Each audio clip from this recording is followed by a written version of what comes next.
अस्सलाम वालेकुम दोस्तों, आज हम देखेंगे यौम हिंदी पर एक आसान सी तकरीर। 1, अस्सलाम वालेकुम दोस्तों।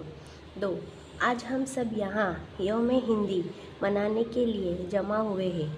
3, हर साल 14 सितंबर को यौम हिंदी मनाया जाता है।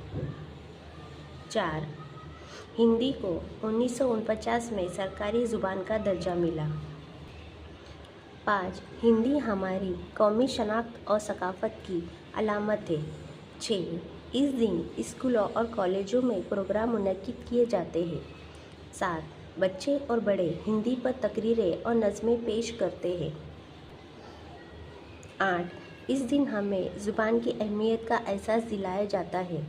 9, हमें हिंदी की इज़्ज़त करनी चाहिए और उसे फ़रोग़ देना चाहिए। 10, शुक्रिया दोस्तों। वीडियो अच्छी लगे तो लाइक शेयर और सब्सक्राइब कीजिए।